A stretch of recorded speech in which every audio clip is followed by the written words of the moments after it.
Baik, Assalamualaikum warahmatullahi wabarakatuh. Izinkan saya memperkenalkan diri terlebih dahulu. Nama saya Randi Firam Carakan Putra dari kelas 12 IPA 2, nomor absen 26. Dan pada waktu kali ini saya akan menjelaskan tentang rangkuman dari bab 4, yaitu Hakikat Negara Kesatuan Republik Indonesia. Yang pertama, ada konsep negara kesatuan atau yang sering disebut dengan unitarisme. Istilah negara kesatuan sudah sangat sering kita dengar sebab nama negara kita adalah Negara Kesatuan Republik Indonesia. Negara kesatuan mempunyai dua sistem, yaitu sentralisasi dan desentralisasi. Dalam negara kesatuan, dengan sistem sentralisasi, semua hal diatur dan diurus oleh pemerintahan pusat, sedangkan daerah yang hanya menjalankan perintah-perintah dan peraturan dari pemerintah pusat. Yang kedua, ada karakteristik dari negara kesatuan kita, yaitu Negara Kesatuan Republik Indonesia.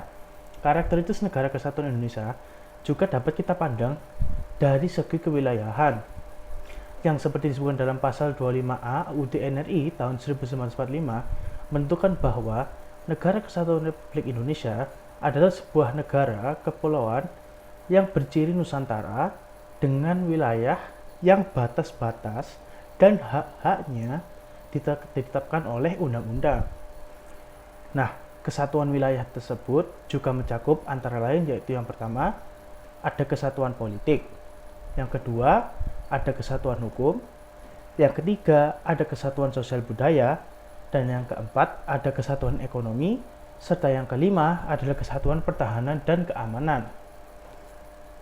Yang kedua, ada persatuan dan kesatuan bangsa Indonesia dari masa ke masa. Yang pertama, kita mulai dari persatuan dan kesatuan bangsa pada masa Revolusi Kemerdekaan 18 Agustus 1945 sampai dengan 27 Desember 1949. Pada periode ini, bentuk NRI adalah kesatuan dengan bentuk pemerintahan adalah republik yang mana presiden berkedudukan sebagai kepala pemerintahan. Sekaligus, dia juga sebagai kepala negara. Sistem pemerintahan yang dipakai adalah sistem pemerintahan presidensial. Seperti yang disebutkan dalam pasal 4 Aturan Peralihan UUD 1945, dijadikan dalih oleh Belanda untuk menuduh Indonesia sebagai negara diktator karena kekuasaan negara terpusat kepada presiden. Untuk melawan propaganda tersebut, Belanda pada dunia internasional, maka pemerintah RI mengeluarkan 3 buah maklumat. Ya. Jadi 3 maklumat itu adalah, yang pertama, ada maklumat Wakil Presiden nomor X. Pada tanggal 16 Oktober 1945 yang menghentikan kekuasaan luar bisa dari presiden sebelum masa waktunya berakhir. Ini seharusnya berlaku dalam 6 bulan. Kemudian maklumat tersebut memberikan kekuasaan MPR dan DPR yang semula dipegang oleh presiden kepada Komite Nasional Indonesia Pusat. Pada dasarnya, maklumat ini itu adalah penyimpangan terhadap ketentuan UUD 1945. Yang kedua, ada maklumat pemerintah tanggal 3 November 1945, yaitu yang berisi tentang pembentukan partai politik yang sebanyak-banyaknya oleh rakyat. Nah, hal ini sebagai akibat dari anggapan pada saat itu bahwa salah satu ciri demokrasi adalah multipartai. Maklumat tersebut juga sebagai upaya agar dunia barat menilai bahwa Indonesia itu adalah negara yang menganut asas demokrasi. Yang ketiga, ada maklumat pemerintah tanggal 14 November 1945 yang intinya mengubah sistem pemerintahan presidensial itu menjadi pemerintahan parlementer. Maklumat tersebut kembali menyalahi ketentuan UUD Republik Indonesia 1945 yang menetapkan sistem pemerintahan presidensial itu sebagai sistem pemerintah Indonesia. Nah, di situ, di dalam periode ini juga ditandai dengan munculnya banyak sekali gerakan-gerakan separatis dengan tujuan mendirikan negara baru yang memisahkan diri dari NKRI. Adapun gerakan-gerakan tersebut antaranya sebagai berikut. Subbab A, pemberontakan Partai Komunis Indonesia atau yang sering disebut dengan PKI di Madiun tahun 1948. Pemberontakan ini terjadi tanggal 18 September 1948 yang dipimpin oleh Musso. Nah, tujuan dari pemberontakan PKI Madiun adalah ingin mengganti dasar negara Pancasila dengan komunis serta ingin mendirikan Soviet Republik Indonesia. Pemberontakan PKI Madiun melakukan aksinya dengan menguasai seluruh karesidenan Pati. PKI juga melakukan banyak sekali pembunuhan dan penculikan ini secara besar-besaran. Nah, pada tanggal 30 September 1948, pemberontakan PKI Madiun berhasil ditumpas oleh TNI yang dibantu oleh rakyat. Dan tentu saja di bawah pimpinan Kolonel Gatot Subroto, yaitu yang merupakan Panglima Divisi H Jawa Tengah bagian timur, dan juga Kolonel Sungkono yang merupakan Panglima Divisi Jawa Timur, mengerahkan kekuatan TNI dan polisi untuk melakukan pengejaran dan pembersihan di daerah-daerah, sehingga Musso dan Amir Syarifuddin berhasil ditembak mati. Yang kedua, ada gerakan Darul Islam atau Tentara Islam Indonesia yang biasa disingkat dengan DI atau TII di daerah Jawa Barat. Nah, pemberontakan Darul Islam atau Tentara Islam Indonesia di Jawa Barat ini dipimpin oleh Sekar Maji Marijan, SM, Kartosuwiryo yang memiliki cita-cita untuk mendirikan negara Islam Indonesia. Cita-citanya membentuk negara Islam Indonesia atau yang bisa disebut dengan NII diwujudkan melalui proklamasi yang dikumandangkan pada tanggal 7 Agustus 1949 di Desa Cisayong, Jawa Barat. Nah, untuk mengatasi pemberontakan yang dilakukan oleh Kartosuwiryo, pasukan TNI dan rakyat menggunakan operasi pagar betis di Gunung Geber. Akhirnya, pada tanggal 4 Juni 1962, Kartosuwiryo berhasil ditangkap dan dijatuhi hukuman mati. Yang kedua, itu ada Persatuan dan Kesatuan Bangsa pada masa Republik Indonesia Serikat 27 Desember 1949 sampai 17 Agustus 1950. Nah, federalisme itu pernah ditetapkan di Indonesia loh.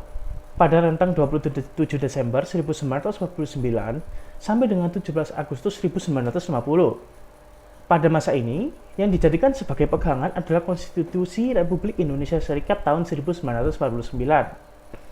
Berdasarkan konstitusi tersebut, bentuk negara kita adalah serikat atau federasi dengan 15 negara bagian. Pada masa ini, yaitu pada masa Republik Indonesia Serikat, juga terdapat gerakan-gerakan separatis yang terjadi di beberapa wilayah Indonesia. Di antaranya, 1. Ada gerakan Angkatan Perang Ratu Adil atau yang bisa disingkat dengan APRA. Yang kedua, ada pemberontakan Andi Aziz di Makassar. Yang ketiga, ada gerakan Republik Maluku Selatan atau RMS. Dan yang ketiga, itu ada Persatuan dan Kesatuan Bangsa pada masa demokrasi liberal yang terjadi rentang 17 Agustus 1950 sampai dengan 5 Juli 1959. Nah, praktik sistem pemerintahan parlementer yang diterapkan pada masa berlakunya UUDS 1950 ini ternyata tidak membawa bangsa Indonesia ke arah kemakmuran, keteraturan, dan kestabilan politik. Hal ini tercermin dari jatuh bangunnya kabinet dalam kurun waktu antara 1950 sampai 1959 telah terjadi 7 kali pergantian kabinet, yaitu Satu, ada Kabinet Natsir yang pada tanggal 6 September 1950 sampai 27 April 1951.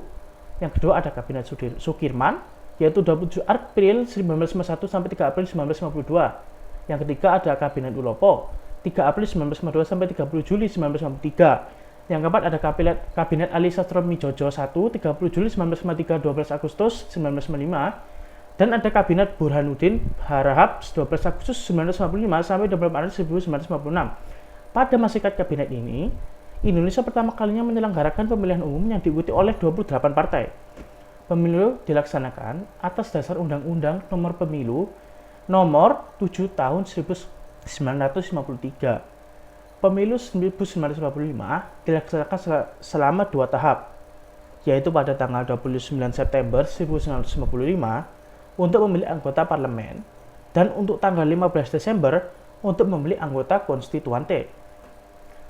Masa yang keenam, ada masa Kabinet Ali Sastromijojo kedua, 24 Maret 1956 sampai 9 April.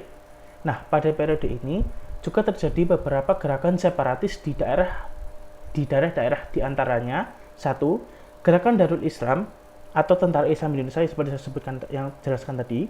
Dan kedua ada pemberontakan PRRI atau Permesta Pemerintahan Revolusioner Republik Indonesia atau Perjuangan Rakyat Semesta.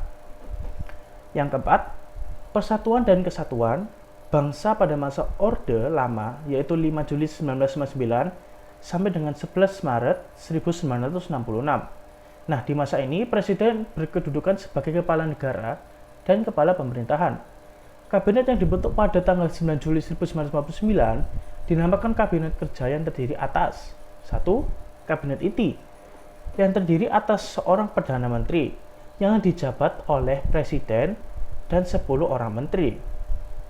Yang kedua, ada Menteri-Menteri ex officio, yaitu pejabat-pejabat negara yang karena jabatannya diangkat menjadi menteri. Pejabat tersebut adalah Kepala Staf Angkatan Darat, Laut, Udara, Kepolisian Negara, Jaksa Agung, Ketua Dewan Perancang Nasional, dan Wakil Ketua Dewan Pertimbangan Agung. Dan yang ketiga, ada menteri-menteri muda sebanyak 60 orang. Yang kelima, kita memasuki masa yang kelima yaitu Persatuan dan Kesatuan pada masa Orde Baru dengan rentang 11 Maret 1966 sampai dengan 21 Mei 1998. Selama memegang kekuasaan negara, pemerintahan Orde Baru tetap menerapkan sistem pemerintahan presidensial. Adapun kelebihan dari sistem pemerintahan Orde Baru yaitu yang pertama, perkembangan pendapatan per kapita masyarakat Indonesia yang pada tahun 1968 itu hanya $70 Amerika Serikat. Dan pada 1996 kita telah mencapai lebih dari $1.000 Amerika Serikat. Yang kedua, suksesnya program transmigrasi. Yang ketiga, suksesnya program keluarga berencana. Dan yang keempat, sukses memerangi buta huruf. Nah, sekarang kita memasuki masa yang keenam, yaitu Persatuan dan Kesatuan pada masa reformasi, yaitu periode 21 Mei 1998 sampai sekarang. Nah, periode ini disebut juga era reformasi. Gejolak politik di era reformasi semakin mendorong usaha penegakan kedaulatan rakyat dan bertekad untuk mewujudkan pemerintahan yang bersih dari korupsi, kolusi, dan nepotisme yang menghancurkan kehidupan bangsa dan negara. Nah, bagaimana? Apakah sudah paham tentang materi kesatuan dan pada kesatuan negara Indonesia pada masa-masa terdahulu sampai sekarang? Nah, untuk itu sekian dari saya. Terima kasih. Wassalamualaikum warahmatullahi wabarakatuh.